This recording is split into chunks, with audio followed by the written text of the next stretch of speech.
Hi, Anshuman. Thank you so much for joining us on Blitz Business. It's a pleasure to have you. Same here, Ashish. Pleasure talking to you and look forward to a very interesting discussion. Awesome. Let's get started. So, Anshuman, tell us a little bit about yourself, your background first.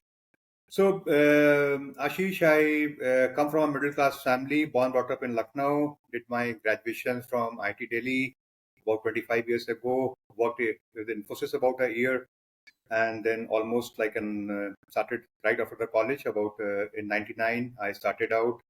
I had the blessings of my family and my brother, who's also an entrepreneur, a year elder to me. We both took the entrepreneurial plunge, and 99 entrepreneurship and unemployment were like synonymous. So to that degree, we figured out in 2 3 years what we are doing and let the world know. But it has been a very thrilling journey of building Careernet and various brands in the last 25 years. Wow. So, you have been running this thing for now 25 years almost. Yep, we will be completing the Silver Jubilee this year, and we have about 3 to 4 brands in our overall journey which we built. Wow. So, and we can talk more about it as we move forward. But yeah, Sure. But yeah, yeah. how does it feel to complete like 25? It's a major milestone, isn't it? It's a major milestone. It's a major milestone, and it always but the beauty about entrepreneurship is that you still feel very fresh. So that's I think, and I don't know from where the energy comes from, but I now believe that we are born and destined to be entrepreneurs to that degree. Well said. Well said. So, let's dive deeper into it. So, tell us a little bit in terms of how is it when you started, what were you doing, and when you fast forward. Let's try to contrast like how what how the company has evolved within the first 5 years and what the company is doing now to better understand the transition. So Ashish, and today in 24, if you see the last 1 decade, entrepreneurship has been very well acknowledged, and there is a playbook on which a lot of companies get started, and it's a very different world altogether now. And very happy the how ecosystem has come out. But the right time when 99, I think it was a lot between me and my other co-founder Rishi. We were more driven by our passion and interest, and our passion and interest was to go and solve some real business problem we see happening in front of our eyes. We essentially came from a tech background, and we realized that there is a space called HR, and people was one of our core forte, and we said that this is probably an area where we can excel. So I think it was more driven by our passion and our interest areas to excel around. And we realized that there is a huge gap in the HR industry in terms of people coming in from the tech industry not being there, and we kind of fit in that gap and filled that gap very well. The interesting thing is that the timing was very right. 99 IT was just happening. Serendipitous, we were in Bangalore, a right place to choose from. Not that we made that very conscious discovery, it happened so. And so when I look at it, I think a lot of the things came together to make it happen for us. So the timing, the city, and the sector we picked, India becoming the big, I would say, offshoring destination. So those things happened. And the first 5 years were mostly bootstrapped. Funding was never a scenario which we essentially could even tap into. So we were mostly bootstrapped. 30th of the month, you always had that fear of how you will pay the salaries. And you come from a middle class background, you don't have capital. So you have to really like go and do everything. So I think the in that process, the team which we built, the core which we built was phenomenal. And still today, 25 years journey, when we will celebrate this year, we will have at least 20 guys who have completed 20 years with us. So Oh, yeah, that's and a they're still with us. milestone. So it's like a very, and we always say that from an animal instincts point of view, the strength of the pack, the strength of any wolf is their pack. And I still believe in that. And to that degree, we truly still believe that the startup journey, the startup energy, the entrepreneurship.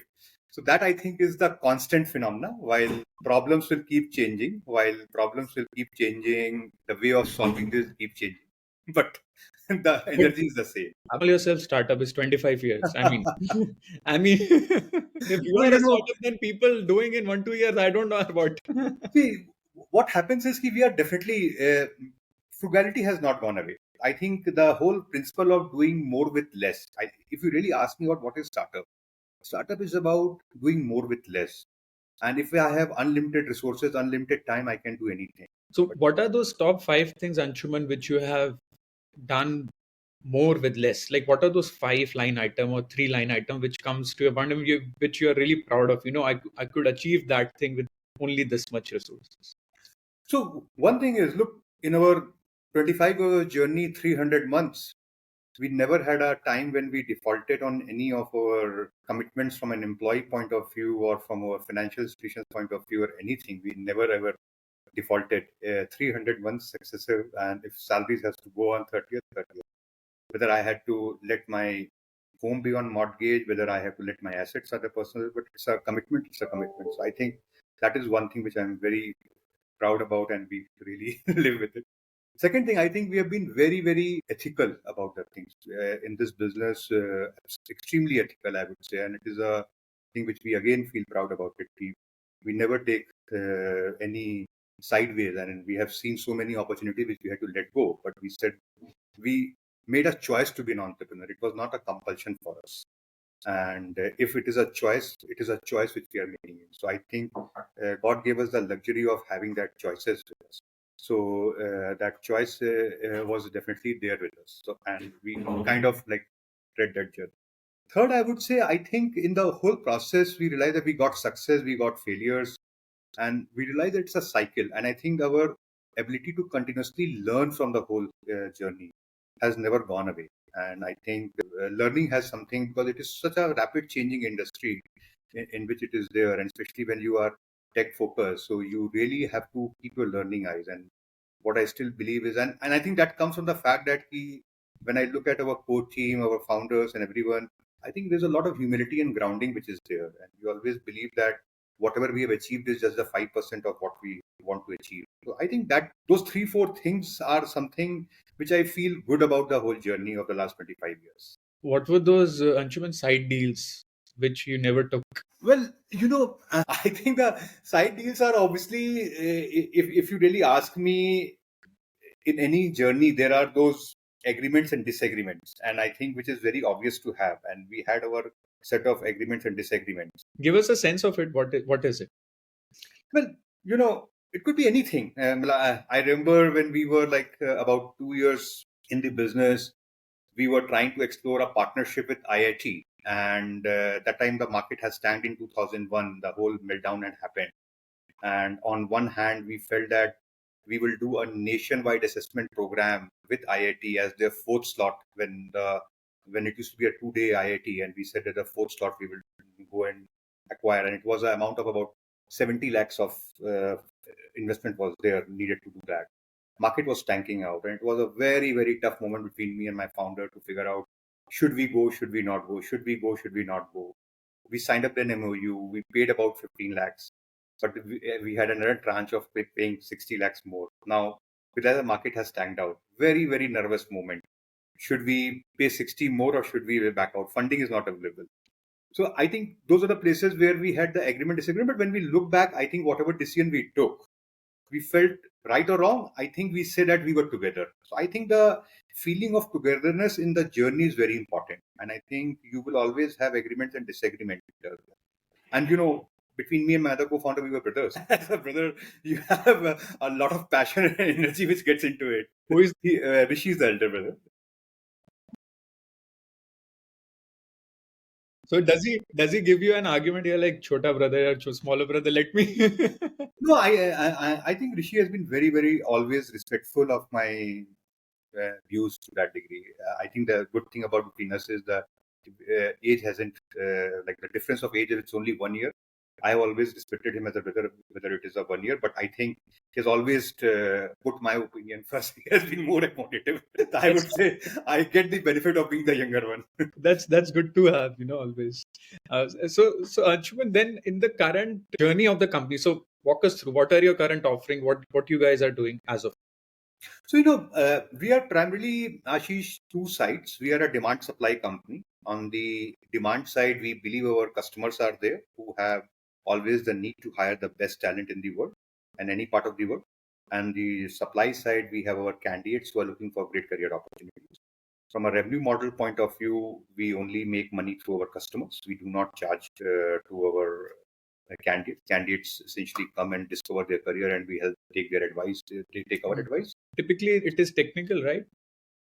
So we started a lot with the technical jobs, but today we are across the sector, across the country. We have about 1,000 paying plus customers overall. right from a garage startup to a Fortune 10 company to an Indian conglomerate to a VC funded startup. I think we have a length and breadth of customers, and our job segment contains everything, right from tech, non-tech, operations. But we mostly, I would say, white collar segment. Little bit of gray collar. We do not dwell into the minimum wages, blue collar, delivery boys, and those kind of things. We are mostly, I would say, the white collar knowledge worker economy is where we focus.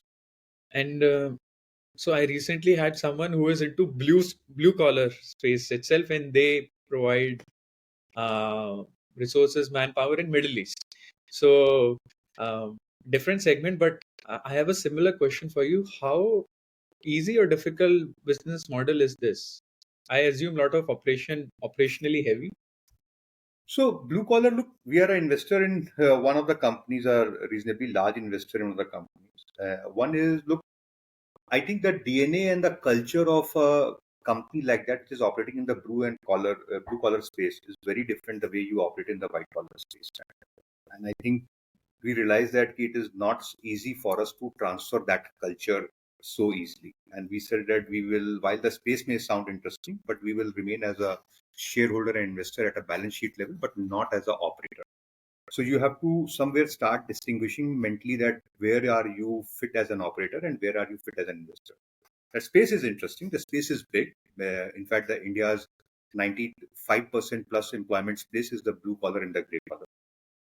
But the 5% is the more, I would say, the known ones for which the India's tech story, India's knowledge story stands onto it. So we have, like, to that degree, experience on both the sides. But blue collar is a very, very operationally intensive, low margin business, and it's a lot very compliance driven business. So it's a lot very operative to that level. Whereas when you look at the white collar segment, it is far more, I would say, figuring out which is the best talent, what is going to happen in future, which are the next new tech skills which are going to come about, where disruption is happening, which is the next Flipkart in making, which is the next Zomato in making. So you really kind of think about the future and start working towards that. So it's So a different world altogether. is the current time good for you guys? Looking at all the layoffs have happening, like massive layoff across the segment, as you're aware, within Indian ecosystem, foreign ecosystem. And I know personally well, right? There was a big peak couple of years back. So I run a software company also, and people were asking crazy CTCs, etc. Yeah. So currently, what is the on-ground situation since you are in this space? What's really happening? So I think the last 18 months to 24 months have been reasonably muted to okay, or rather poor to okay, from a tech and a white collar segment point of view. And if you at least look at the white collar segment, Ashish, the way at least I will classify it, and since you come from a software background, we look at as the four broad big mother spaces. One space is our Indian IT services, where we are making our software and selling it to the world, like your Infosys, Wipro, TCS. The other is the global MNCs who have set up their shops in. The third is the whole Indian startup space, which has come in, which is backed by the VC funding, and you name it, like a Flipkart or a Zomato or a Swiggy or a Ola. And the fourth is the typical Indian conglomerates like the Reliance and the Bajaj and the Godrej. These are the four broad motherships where the talent comes in. If you really ask me about the first and the third, are reasonably muted currently. MNC ecosystem setting up in India, the second is okay. It's not like that great. While we hear a lot of stories that they are coming and setting up, but the existing bigger ones which are there are not really expanding big time.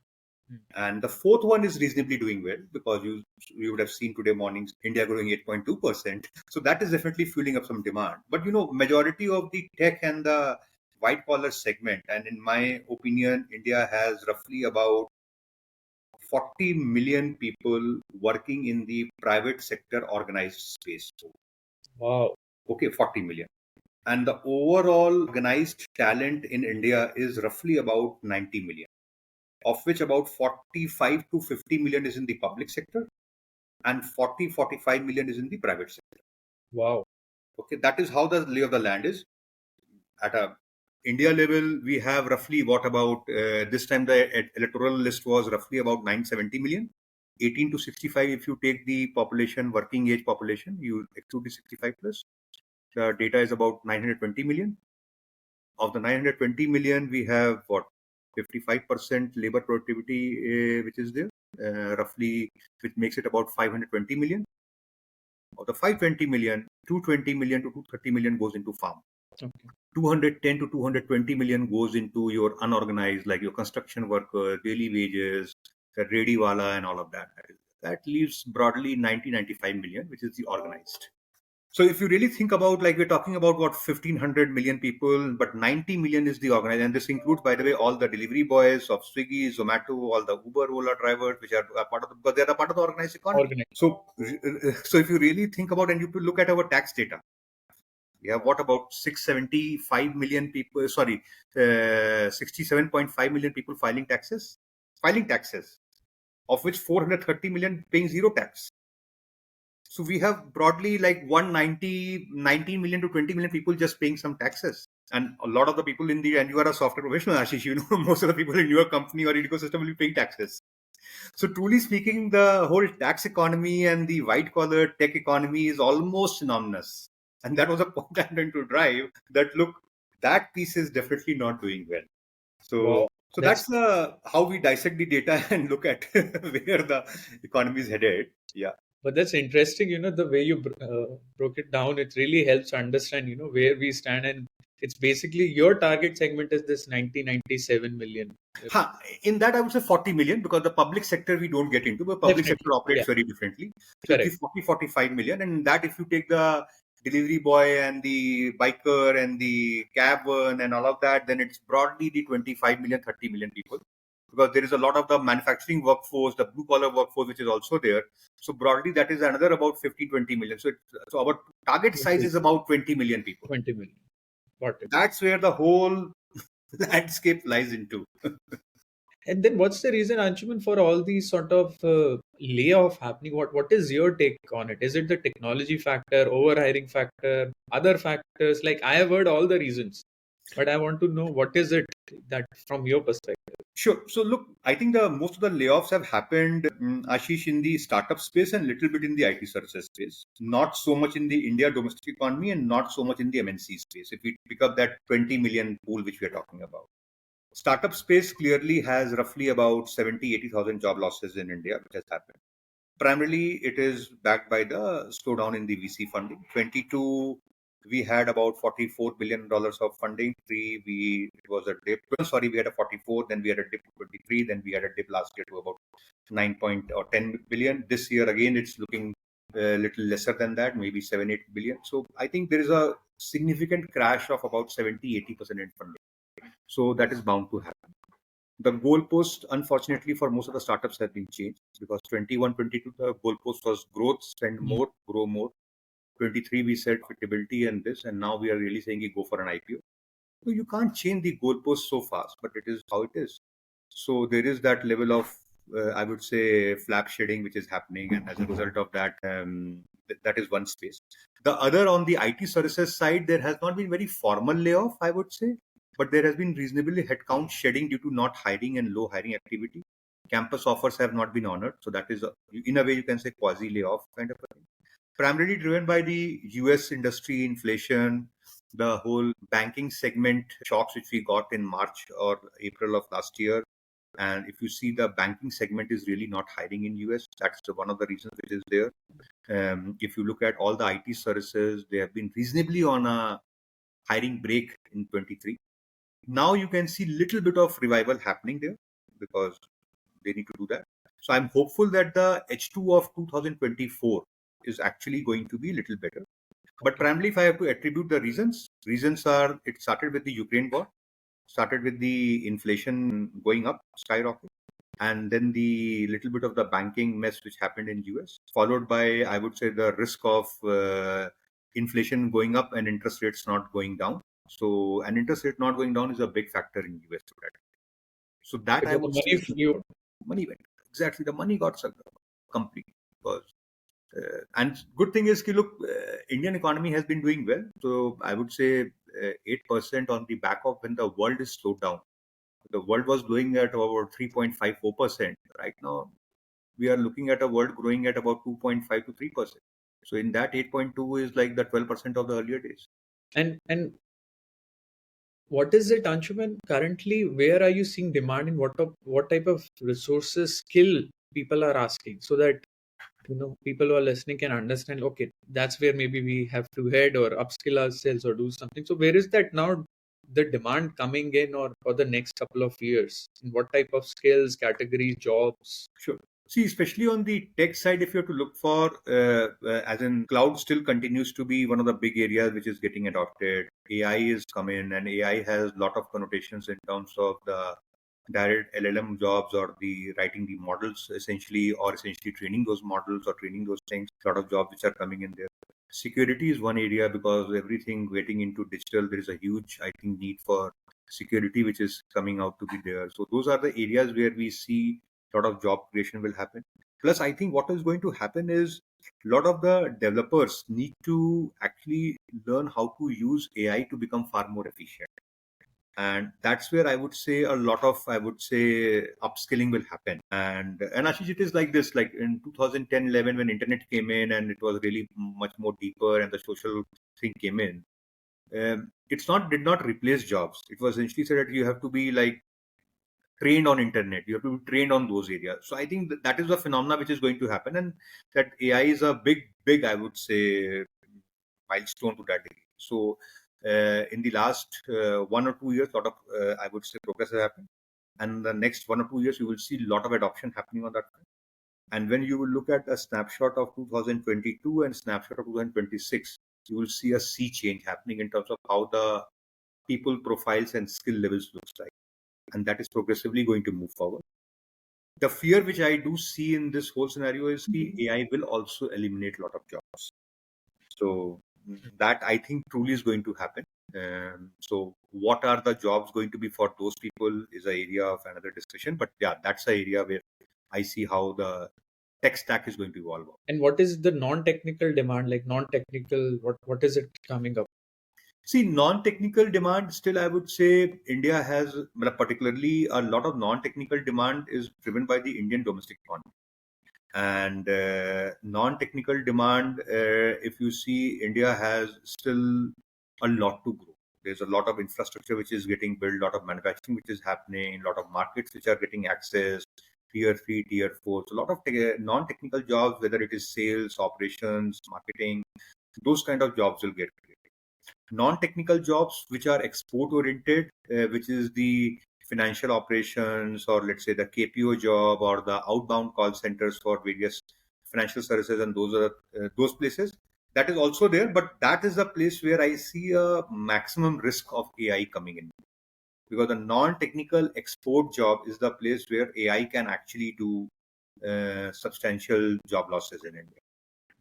But has these new concepted, like US, where there is this thing called now near shoring, where they want people, even the support staff, within the same time zone, like in Mexico and all.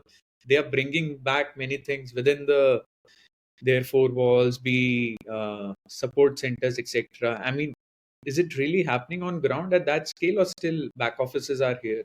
No, it is happening, but the scale at which India can deliver is humongous. As in, I'll tell you, one of our customers was trying to set up something in Mexico, and we started with them, did a research and everything. We realized that what India can deliver, Mexico is only 1/10 of it. As in, you can Help make us a small. understand why. See, the fact about this, key, see, in India, when you look at the wage difference between what you get paid in a tech sector versus what you get paid in a non-tech sector, it's almost like a 2 to 4x difference. Whereas when you go to a Mexico, you pick up a regular job kind of a thing, and the tech job, the difference is only 20-30%. So there is really no push from the family for a child to go and say, I have to build a tech career. Wow. Whereas in India, people say, oh, you get into a tech sector, you will automatically take care of. And I've seen so many folks who started with very humble beginnings of 2.5, 3 lakh salary as a fresher, and within 5 years, they're sitting at 25 lakhs. Whereas same people from their class who got into non-tech sectors, they started at the same salary or maybe a little higher, but they're still getting paid half of what they're getting paid after 5 years. Wow. So I think the fact about the jobs in the, and see, Mexico is a $10,000 per capita country. India is a $2,500 per capita country.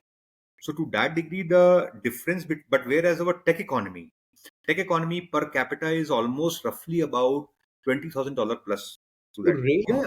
See, you take the case of about 12 million people working in IT services only. And Ashish, they are roughly generating about what, $200 billion of revenue.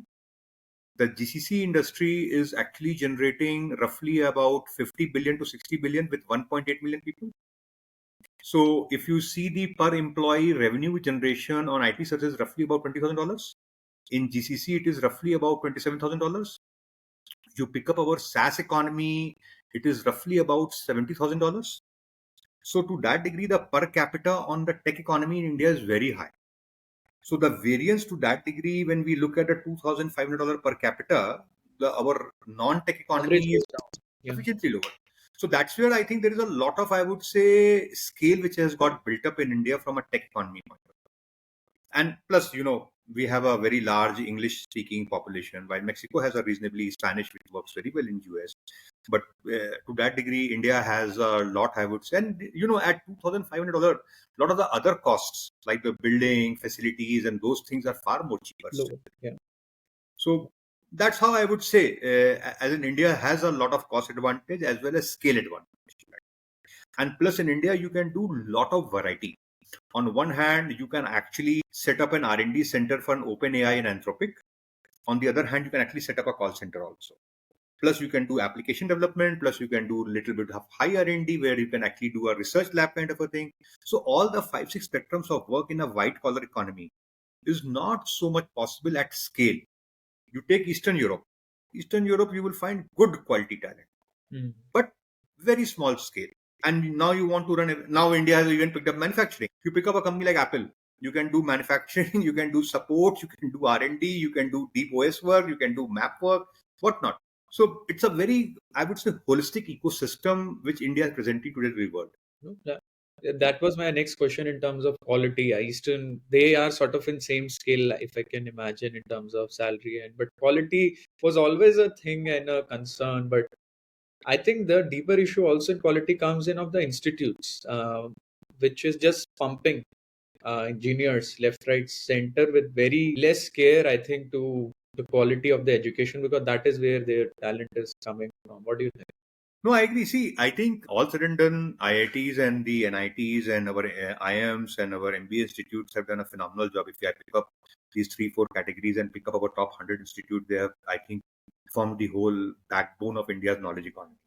So that is clearly the case. And consistently, last 25 years, I passed out in 98. I would say in the last 25, 26 years, good quality input is coming in. Do they really do a great job of like imparting education? There is a lot to be done there. So, and that's a very different topic altogether. But at least the good thing is that their filtering mechanism of the right produce coming inside these colleges is very good. And I think probably if a little bit of more curriculum change can be done, a little bit more focus on innovation and research can be brought in, then I think that whole concept of will we produce the Google and the Apples of the world from India will actually start happening. And I think we are at a point where I firmly believe that in this decade or in the next decade, we will start producing that $1 trillion companies coming out. So and it will only happen if our academic infrastructure changes. While it has kept pace, and no doubt about it, and it is not to criticize them, but it is to talk about where they can head out to from an education point of view. So there is I would say, a lot of work which needs to be done there, and hopefully the new NEP policy which the government has launched should do some of that. And there is a lot of focus going to be on the corporate side also, because truly speaking, our corporates have looked at our campuses as colonies where you can get good labor and do it. They have really been doing very lip service with the campuses. If they can actually work much more closely with campuses, then there's a lot to be done there. So, do you also run, Anshuman, like upskilling centers or something of sorts, or So we have actually, Ashish, a campus program. So we have, in fact, I told you about that initial one where we said that we would partner with IIT to do a software entrance exam in 2001 and 2. So it was a part of our campus offering, and our corporate said that when we are trying to hire lateral talent and CEO level talent, I will also want to take your help to hire from campuses. So that is our campus program started. And we work with about 500 plus colleges, engineering and MBA institutes across the country for various corporates to hire. Now, what happens when we go to these campuses, there is a huge set of people which we believe are good but not ready yet. And there, what we tend to do is to partner with a lot of the finishing schools and upskilling companies and help them to say that this is the gap and maybe you should go and pick one of them and work with them. Come back to us. We will assess you, see your placement ready, and then we will help you to find a job for you. So that's the model which we have. So we directly do not get into the imparting of education, but we actually kind of help them to discover where the career gap is. Exactly. And then we finally provide them a pathway to get inside the industry. So then now, Anshuman, sort of a step back when you look at this journey of 25 years. So, kya miles? Is there anything in your head you're like, I want to now achieve this or that, or what is that one thing or couple of new things? You said you feel very energized still after 25 years. So, what is that keeping you? So, Ashi, the good thing about India is that in every sector, we are producing a global behemoth. Whether you pick up telecom, IT services, even auto, every area we are producing a global behemoth. I think in the manpower space, we need to have one or two global behemoths coming. And because India has got 60% of world population, by 2040, the working population of the world, about 15 to 20% of the working population will be from India. So why should not a global manpower company among the top three should be from India? And I think that's what we need to establish, whether we will be there or somebody from our ecosystem will be there. But that's, I think, the space which we should work towards. Who is the current leader in this space globally? Well, there are global companies like your Randstad, Manpower, Allegis. All these are US companies. All of them have come up in India and kind of set up their centers. Most of them acquired our peers, Indian peers, to that degree. We are probably among the very few Indian founder, Indian shareholding company which are there. And Did they came to you? well, in this journey of 25 years, 25 offers, I would say. Wow. And why did you say no? No, I think we firmly believe that we can do a lot. I think the businesses go up because of that whole entrepreneurial energy. So I firmly believe that if apna business, it's our country, we have to solve a problem. We have to come and solve a problem. Was there any deal, Anshuman, which you felt like it's like too good, maybe it got you thinking like कुछ तो 25 offers में कुछ तो ऐसा आया होगा कि which made you at least think in back of your head कि interesting. No, we always say it's a good validation. We always say that if you keep getting offer, it means you are doing something right. Many a times you get into those question marks whether are you going on the right track or not. Say, this is right. This is right. Offer So that's how it is. It's a validation to that degree. But clearly, I think there is I would say, because see, India talent is gone global, and India would be really that top three and maybe top two and then number one by 2050. So can we be one of those firms along with along with our Indian companies there? So truly, I think that's the spirit in which we believe that it is there. In my lifetime, it happens great. Otherwise, yeah. Is capital, then I assume capital is not a constraint for you guys. You're No, cash flow capital positive or is you have. no. So we are totally bootstrapped, self-funded, and I would say we have been very frugal, Ashish. In fact, in 2015, I would suggest that we spinned off another business from the manpower space into the co-working office space business, which is called IndyCube. It is today the second, third largest player in the co-working office space business. Yeah, IndyCube founder came to my podcast. Okay, Rishi is my brother. Rishi is your brother. His wife came to my podcast. Meghna's sister-in-law. My God, I have got the whole family now. And Meghna's sister is my wife. So, so we are two brothers married to two sisters. Some other day, but yeah, I think the culprit is the Rishi. he set it up. He set it up. Wow. Yeah. Meghna was with us and she was explaining like IndyCube scale is like tremendous. Yeah. So 2014 is when, because it happened. So look, this is where the businesses come out of frugality. We moved into our own campus in 2013. It was a big campus. And we realized that we don't need so much. We need to put a G&A down. We kind of made up structure such that half campus will be occupied by us, half campus will be subleased. And then within a year, we realized it's a very good business economics. We said, why are we not just getting into that business? So we spinned it off in 15 and then did a couple of buildings there, and we didn't knew that there is a company called WeWork. It's only to us 16, 17 years ago, there is a category called co-working, and we were just doing it for, we believe there is a problem to be solved. Then we realized it's a capital guzzling space, and that's when we got our first investor, Westbridge. We initially did it all bootstrap, funded by us from our Careernet only, and then in 17, Westbridge came in, and then growth journey became really exponential. So that's it. So you guys have been bootstrapped. IndieCube has been full raising capital. But no, but even IndieCube, if you see, if you go back and look at IndieCube and Careernet, the basic tenets are very same. Very same. In fact, IndieCube would be one of the most capital efficient players in the co-working space. Just that the business needs capital, so you cannot make the business suffer. But I would say the capital deployment and the efficiency in IndieCube is 4x of any other corporate. Wow. 4x of any other product. And that is, I would say, that is of the early lessons of 20 years where we said that frugality is something, is a way of thinking. And it is like, and then you really like work in that way.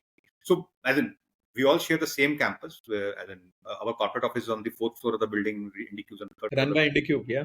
Yeah. So that way, I would say, in fact, the first 30, 40 guys in IndieCube moved from Careernet. And none of the guys knew about the real estate. And everybody knew about solving the problems using first principles. When we started the company, we didn't come from an HR background, recruitment background. So it is, I think, what Ashish we have taken up is key. You should be a problem solver. Your ability should be able to identify a problem and solve that problem. And frugality, that humility, that long-term thinking, those are the constants which will remain in every business. And you can keep applying to it. Now we are building a whole tech product in the recruitment space. I have not coded for the last 25 years.